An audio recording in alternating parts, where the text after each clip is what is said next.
दोस्तों, मैं हिमांशु आपका स्वागत करता हूं हमारे YouTube चैनल पर। दोस्तों, जैसा कि हमने जो पिछला वीडियो देखा था, तो हमने लास्ट वाले वीडियो के अंदर हमने क्या पढ़ा था। लास्ट वाले वीडियो में हमने ये देखा था कि हमने थॉर्नडाइक का एक सिद्धांत देखा था। थॉर्नडाइक ने जो अपना सिद्धांत दिया वो किस पर दिया था? बिल्ली पर। किस पर दिया था? अपना जो सिद्धांत दिया था थॉर्नडाइक ने अपना सिद्धांत दिया था बिल्ली पर, ठीक है ना। जबकि पावलोव ने एक और सिद्धांत दिया था, देखा था हमने किसका? पावलोव का। पावलोव ने अपना जो सिद्धांत दिया था वो किस पर दिया था? पावलोव ने अपना सिद्धांत दिया था एक कुत्ते पर प्रयोग किया था, ठीक है ना। तो अभी तक हमने दो सिद्धांत पढ़ लिए वाले, एक थॉर्नडाइक का और एक पावलोव का, ठीक है ना। तो दोस्तों, इसी प्रक्रिया को आगे कंटिन्यू रखते हुए ना, आज हम एक और दो सिद्धांत पढ़ेंगे। आज हम कौन से दो सिद्धांत पढ़ेंगे? उनके अंदर से एक सिद्धांत है आपका तीसरे नंबर का सिद्धांत, वॉटसन का सिद्धांत। तीसरे नंबर पे हम देखेंगे दोस्तों वॉटसन का सिद्धांत। एक्चुअल में वॉटसन भी एक वैज्ञानिक थे, ठीक है ना। इन्होंने भी एक प्रयोग किया, और इन्होंने जो प्रयोग किया ना, तो इनके जो और उसके बाद जो इन्होंने सिद्धांत बनाया, तो इनके जो सिद्धांत था उसको क्या नाम दिया इन्होंने? वॉटसन ने अपने सिद्धांत को जो नाम दिया ना, अपने इस सिद्धांत को जो नाम दिया वो क्या नाम दिया? शास्त्रीय अनुबंधन का सिद्धांत। शास्त्रीय अनुबंधन सिद्धांत, ठीक है ना। अभी जैसा कि आपको मालूम है, हमने पावलोव के सिद्धांत को भी देखा था, तो उसके अंदर भी ये आया था कि शास्त्रीय अनुबंधन का सिद्धांत। वैसे ही वॉटसन का भी सिद्धांत जो है अनुबंधन का ही सिद्धांत है, शास्त्रीय अनुबंधन का इनका भी सिद्धांत है, ठीक है ना। अब इनका जो प्रयोग था वो क्या था? वॉटसन ने जो प्रयोग किया था वो देखते हैं हम। देखो एक्चुअल में क्या हुआ, वॉटसन ने अपना जो इनका खुद का पुत्र था, इनके जो पुत्र का नाम था, वॉटसन के जो पुत्र का नाम था, इनके पुत्र का नाम था अल्बर्ट।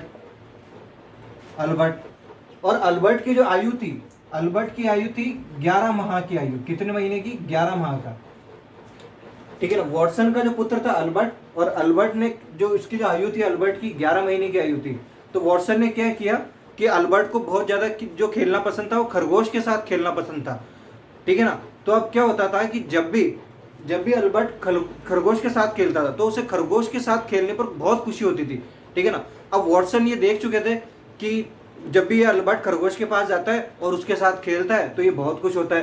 तो इन्होंने क्या किया? वॉटसन ने ये किया, अपना प्रयोग किया, शास्त्रीय अनुबंधन का प्रयोग किया, यानी अनुबंधन का प्रयोग किया कि कैसे हम किसी के बीच में अनुबंधन कर सकते हैं।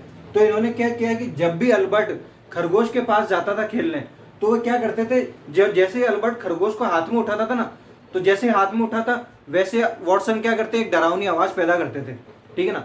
तो क्या है कि वॉटसन ये करते थे कि जब अल्बर्ट खरगोश के पास जाता था, और जब तक वो जाता गया खरगोश के पास, तब तक उन्होंने एक डरावनी आवाज पैदा करी। यानी कि क्या होता था कि अल्बर्ट को खरगोश से खेलना पसंद था, तो वॉटसन क्या करते थे? वॉटसन ये करते थे कि भाई जब खरगोश के पास जाएगा ये, और तब तक वो आवाज, एक कौन सी आवाज पैदा करते थे? डरावनी आवाज पैदा करते थे। एक डरावनी आवाज पैदा करते थे जब ये अल्बर्ट खरगोश के पास गया। किसके पास? जब खरगोश के पास गया। यानी इनका जो प्रयोग हुआ ना, वो किसके ऊपर हुआ? तो जो वॉटसन ने जो प्रयोग किया वो किया अपने पुत्र को खरगोश पे, यानी प्रयोग पुत्र पर किया, और किसकी सहायता से किया? खरगोश की सहायता से, ठीक है ना। तो क्या होता था कि ये जब भी अल्बर्ट खरगोश के पास जाता था खेलने, तो एक डरावनी आवाज पैदा करते थे, और जैसे डरावनी आवाज पैदा करते थे ना, तो वो क्या अल्बर्ट डरने लग गया धीरे धीरे, ठीक है ना। अब क्या हुआ कि ये प्रयोग जब लगातार करते गए ना, तो एक समय ऐसा आया, कि जब भी अल्बर्ट उस खरगोश को हाथ में उठाता तो वो उससे डरना सीख गया, कि उसको ये लगा कि अगर मैं इस खरगोश को अगर हाथ में लूंगा तो एक डरावनी आवाज आएगी। तो जैसे वो होता गया ना, तो वो उससे बहुत ज्यादा डरना सीख गया, ठीक है ना।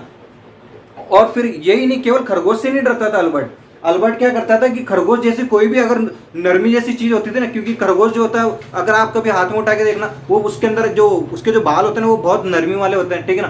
तो ऐसे क्या करता था ये अल्बर्ट का होता था कि वो खरगोश जैसी कोई भी चीज होती थी जो उसको नरमी जैसी लगती थी, जो उसके बालों की जैसी लगती थी, तो उसको डर लगता था, क्योंकि उसके माइंड में ये साइकोलॉजी बन चुकी है कि अगर जो जैसा खरगोश के अंदर डरावनी आवाज आती थी, हो सकता है इसमें भी वही आवाज है, तो वो डरना सीख गया उससे। तो ऐसे है ना, वॉटसन ने अपना जो एक सिद्धांत बना लिया इससे, क्या कि है ना, एक अनुबंधन का सिद्धांत ये होता है कि आप लगातार अगर कोई प्रयोग किसी पर कर रहे हैं ना, तो एक समय के बाद वो अनुबंधन बन जाता है। क्या बन जाता है? एक समय के बाद वो अनुबंधन हो जाता है। और वो अनुबंधन कैसे होता है? देखिए, क्या है कि ये अल्बर्ट था, अल्बर्ट जब भी खरगोश के पास जाता था और खरगोश के पास जाता तो वॉटसन एक डरावनी आवाज पैदा करते थे, और लगातार धीरे धीरे ये हुआ कि उसकी डरावनी आवाज के कारण वो डरना सीख गया, और जैसे वो डरना सीख गया तो वॉटसन ये समझ चुके थे कि अब ये किसी भी ऐसी चीज से डरने लग जाएगा, तो वह जैसी खरगोश जैसी जो भी नरमी वस्तु होती थी, जो भी नरमी चीज होती थी, वो उससे डरना सीख गया। यानी कि वॉटसन ने अपना सिद्धांत बना लिया कि अगर लगातार अगर आप किसी पे प्रयोग कर रहे हो और वो उसके माइंड में यानी कि वो आदत बन चुकी है उसकी, तो वो क्या होगा कि वो चीज से उसी चीज से डरने लग जाएगा। या फिर मतलब ये देख लीजिए कि एक अनुबंधन का सिद्धांत बन गया इसका। किनका? एक इसी से इन्होंने कौन सा सिद्धांत दिया? अपना अनुबंधन का सिद्धांत दिया। ठीक है ना, यही वॉटसन का इनका कौन सा सिद्धांत कहलाया? अनुबंधन का सिद्धांत कहलाया। ठीक है ना दोस्तों। तो क्या है कि दोस्तों देखो, वॉटसन का सिद्धांत हमने देख लिया, ठीक है ना, जो वॉटसन ने अपना जो प्रयोग किया किस पर किया? अपने पुत्र अल्बर्ट पर किया। ठीक है ना, और कौन सा कितने महीने का था ये जो पुत्र था? वो 11 महीने का था। ठीक है ना, और प्रयोग क्या था कि ये जब भी जाता खरगोश के पास, ठीक है, तो वो एक डरावनी आवाज पैदा करते थे, और डरावनी आवाज से क्या हुआ कि वो डरना सीख गया।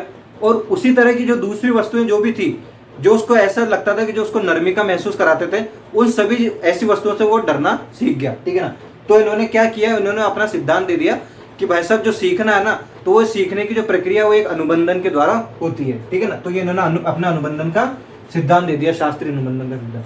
ये इनका प्रयोग था जो इन्होंने अपने पुत्र 11 माह के पुत्र अल्बर्ट पर किया था। ठीक है, अब नेक्स्ट देखते हैं एक और प्रयोग। कौन सा? देखिए,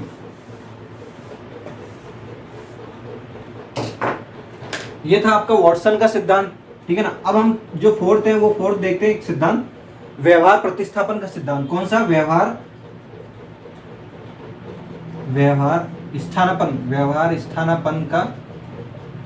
स्थानापन्नता का सिद्धांत। ठीक है ना, व्यवहार स्थानापन्नता का सिद्धांत, या फिर आप यूं कह लीजिए व्यवहार प्रतिस्थापन का सिद्धांत, व्यवहार प्रतिस्थापन का, या फिर व्यवहार प्रतिस्थापन का सिद्धांत। ठीक है ना, कुछ भी नाम दे दीजिए, मतलब या तो आप इसे व्यवहार स्थानापन्नता का सिद्धांत दे दीजिए, या फिर इसे आप प्रतिस्थापन का सिद्धांत नाम दे दीजिए। ठीक है ना, अब एक्चुअल में ये था क्या सिद्धांत, और इस सिद्धांत के प्रवर्तक कौन थे? इस सिद्धांत के जो प्रवर्तक थे ना, इस सिद्धांत के जो प्रवर्तक थे, इनके प्रवर्तक थे कौन? इनके प्रवर्तक हुए एडविन गुथरी। कौन? एडविन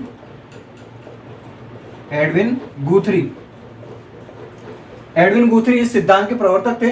ठीक है ना, जिन्होंने अपना ये सिद्धांत दिया, व्यवहार स्थानापन्नता का सिद्धांत या प्रतिस्थापन का सिद्धांत इन्होंने दिया था। ठीक है, अब एडविन गुथरी का जो सिद्धांत था वो क्या कहता है? इनका सिद्धांत ये कहता है कि जो सीखना जो होता है ना, वो एक जन्मजात अनुक्रिया है। कैसी अनुक्रिया? देखिए, ये कहते हैं कि सीखना, ये कहते हैं अपना ये जो एडविन गुथरी है ना, ये कहते हैं सीखना कैसी प्रक्रिया है? सीखना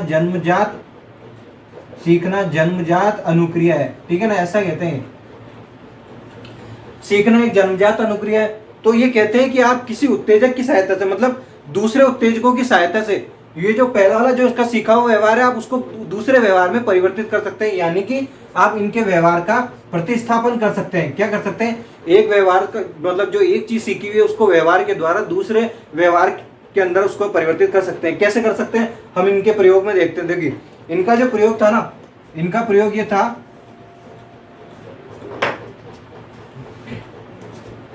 एडविन गुथरी ने अपना जो प्रयोग किया था वो एक पीटर नामक बालक पर किया था। किस पर? पीटर जो बालक का नाम था, पीटर बालक पर किया था। और बालक की इसके अंदर जो आयु थी ना, वो कितनी थी? 3 वर्ष की आयु थी। कितनी थी? 3 वर्ष का बालक था, और पीटर नामक बालक के ऊपर ये प्रयोग किया गया। और प्रयोग क्या था? प्रयोग ये था कि ये बालक, ये भी क्या, खरगोश से बहुत प्यार करता था, यानी कि खरगोश से इसको खेलना बहुत पसंद था। तो हुआ क्या कि ये धीरे धीरे, जैसे वॉटसन ने प्रयोग किया था वैसे इन्होंने भी प्रयोग किया एडविन गुथरी ने, यानी कि वही एक समय बाद एक समय बाद क्या हुआ, पीटर भी उस खरगोश से क्या हुआ कि डरने लग गया। ठीक है ना, अब ये इतना ज्यादा डरने लग गया तो क्या हुआ कि एक महिला आई बीच के अंदर। कौन सी आई? एक महिला आई। उस महिला का नाम क्या था? उस महिला का नाम था मिस जॉन्स। ये जो महिला थी ना, मिस जॉन्स, इन्होंने क्या किया?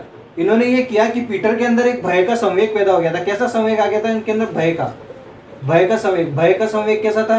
भय का संवेग ये था कि ये खरगोश से डरता था, क्योंकि इसके वो जब भी उसके पास जाता था तो एक डरावनी आवाज पैदा होती थी, जिसके कारण इसके अंदर क्या हुआ कि एक भय का संवेग उत्पन्न हो गया। ठीक है ना, अब मिस जॉन्स ने क्या किया? मिस जॉन्स एक महिला थी। क्या थी? एक महिला। इन्होंने क्या किया? इसका जो भय का जो संवेग था ना, उसके अपने जो प्रेम था, मतलब अपना लाड़ प्यार दिया, ठीक है ना, और ये देख लीजिए उसको समय पे भोजन देना, लाड़ प्यार देना, या फिर यूँ कह लीजिए कि मतलब एक तरह से अपन बोलते हैं ना कि है ना लैंग्वेज की है ना भाई सब, उसको गले से लगाना, यानी कि मतलब धीरे धीरे उसके अंदर जो जो डर था ना उसको एक प्रेम के संवेग से उस भय को हटा देना। यानी कि इन्होंने क्या किया, अपने प्रेम के संवेग से, प्रेम संवेग से इसके भय के संवेग को खत्म कर दिया। क्या कर दिया, भय के संवेग को खत्म कर दिया। तो ये इनका प्रयोग था व्यवहार स्थानापन्न का, यानी कि जो पहला वाला व्यवहार था इसका भय संवेग का, इन्होंने व्यवहार स्थानापन्न के माध्यम से अपना ये इसको किसमें कन्वर्ट कर दिया, प्रेम के संवेग से जो इसके अंदर जो डरने की वो जो थी प्रकृति उसको समाप्त कर दिया। यानी कि एक व्यवहार का दूसरे व्यवहार में स्थानापन्न हो गया, और ये इनका प्रयोग था। ठीक है ना, वॉटसन का प्रयोग देख लिया आपने, एडविन गुथरी का आपने प्रयोग देख लिया जो व्यवहार स्थानापन्नता का सिद्धांत था। तो दोस्तों आज वाले वीडियो के अंदर हम ये दो ही सिद्धांत देखेंगे। अगर आपको वीडियो लंबा लगता है तो उसको 1.5 का जो मल्टीप्लाई होता है ना उसके ऊपर कर लीजिए, इससे आपके समय की बचत होगी। ठीक है, नेक्स्ट वाले वीडियो के अंदर हम स्किनर का सिद्धांत देखेंगे। एक्चुअल में अगर हम अगर इसी सिद्धांत को यानी स्किनर का जो सिद्धांत था अगर इस वाले वीडियो के अंदर जोड़ते तो शायद ये वीडियो और बहुत ज्यादा लंबा हो जाता। तो हम पिछले जो अगला जो वीडियो होगा ना नेक्स्ट वाला, उसके अंदर पूरे के अंदर केवल स्किनर का सिद्धांत पढ़ेंगे। ठीक है ना दोस्तों, अगर ये वीडियो अगर आपको पसंद आए तो लाइक कीजिए, शेयर कीजिए। मिलते हैं आपसे नेक्स्ट वीडियो के अंदर। धन्यवाद दोस्तों।